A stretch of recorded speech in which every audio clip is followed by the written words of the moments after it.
Hi everyone! I've only gone and bloody done it. 480 watts of off-grid power powering our holiday let caravan, and inside there is a battery bank consisting of 220 ampere hours. Whew, get in there, plenty of power for whoever comes to stay.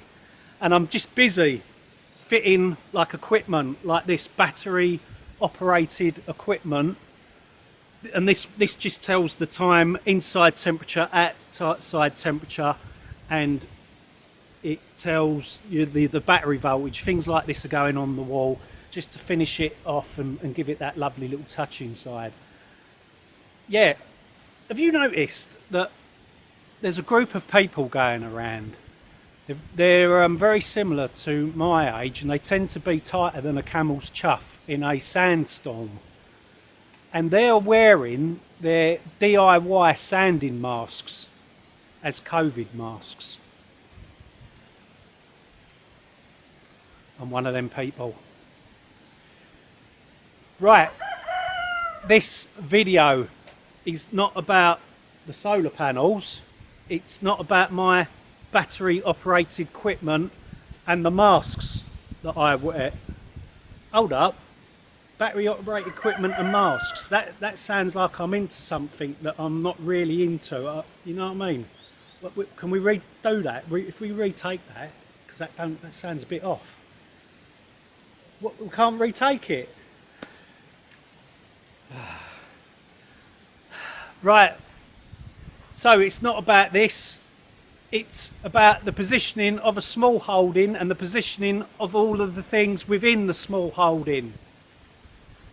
I'm not a pervert. It sounds like I'm a pervert. I'm not.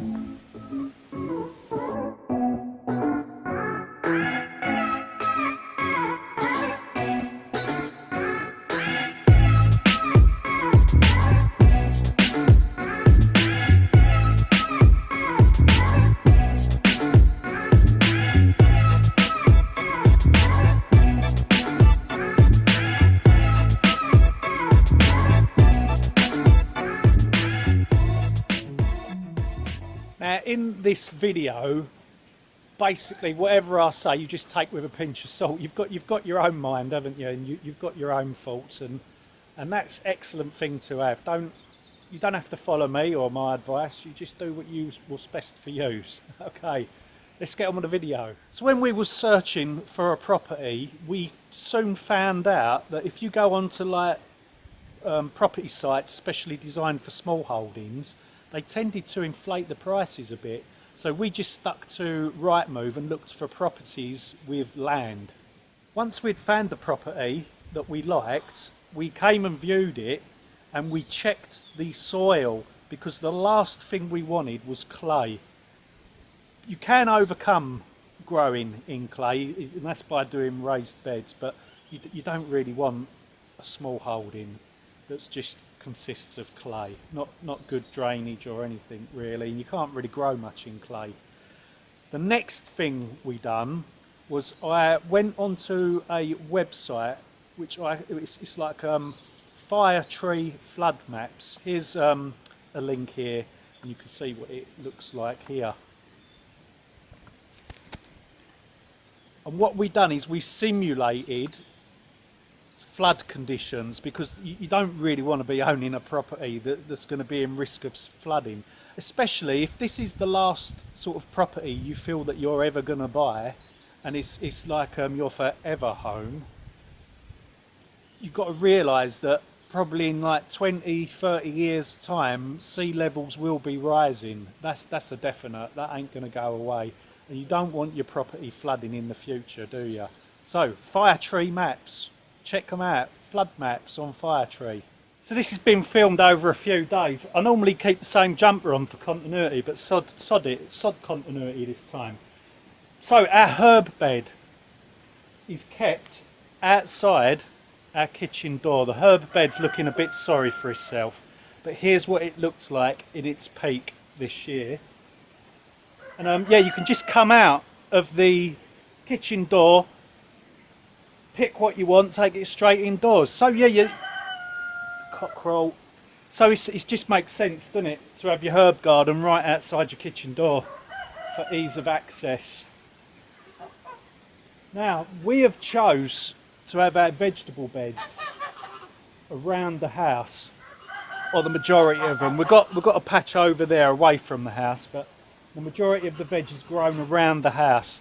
This is done for the main reason that if you've got like birds coming down trying to nick your veg, like pigeons and stuff like that, crows or whatever, the movement in the house that they constantly see from the windows can scare them away.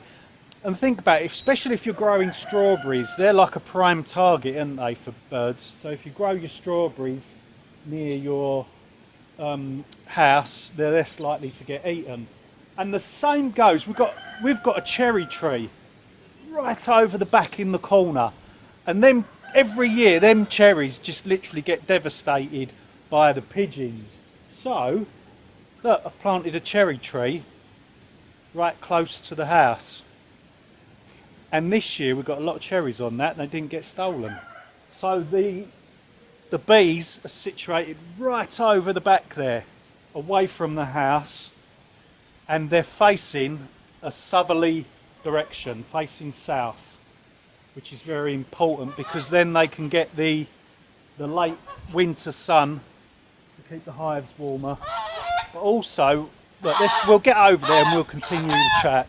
So bees tend to mainly come out of the hive, go up in the air, and they often travel south towards the sun to forage. So by doing that, our garden doesn't get inundated with bees, because at the end of the day there's probably about 1 million bees down here. All 3 hives have got bees in, a lot of bees, and there's going to be 6 down here eventually. So keep your beehives well away, up at the back, out the way of the rest of your garden, facing south if possible.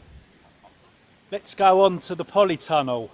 Now this used to be facing north to south, that way, when we moved in. So I've turned it around and faced it east to west. Then this is a south facing front there. So as the sun goes around, the front will get the sun all day long. And I've put the wood around the outside, our like stored wood for the winter, and that's because it's sort of making a block against the westerly winds that we get that way. And we get some pretty horrendous winds here, so that protects the polytunnel. And another different jumper, continuity, is being given the same treatment as what I do with the system. It's gone right out the window, hasn't it? So polytunnels face east to west and make sure it's in a sheltered position, because look at this, look. They're not as stable as a standard glass house, are they? Now our small holding is only 3/4 of an acre big, and obviously being such a small holding, almost I'll call it probably a micro holding really, but yeah, being so small, our birds, our poultry like the ducks and the chickens, are situated very close to the house. But if you have a small holding that's like about 2 acres or so, I would not put the poultry, pardon me, right at the back, because just supposing a fox comes in or something like that, you're not going to be able to hear all of the commotion from the house. So it'd be very hard for you to intervene on a situation like that, and you could lose all your birds. So I recommend keeping the birds quite close to the house. If you can't keep them close to the house, it's probably a good idea to get some sort of camera rigged up or something like that, so you can hear what's going on. And also, orchards and poultry go very well together, because they can eat the fallen fruit, but they also eat the maggots and the things that can infest the fruit. So I hope that information might be of some use to you. So sadly that brings us to the end of another video, and I'm going to get on with doing some lockdown exercises which I call whack-a-dongs. Let's go.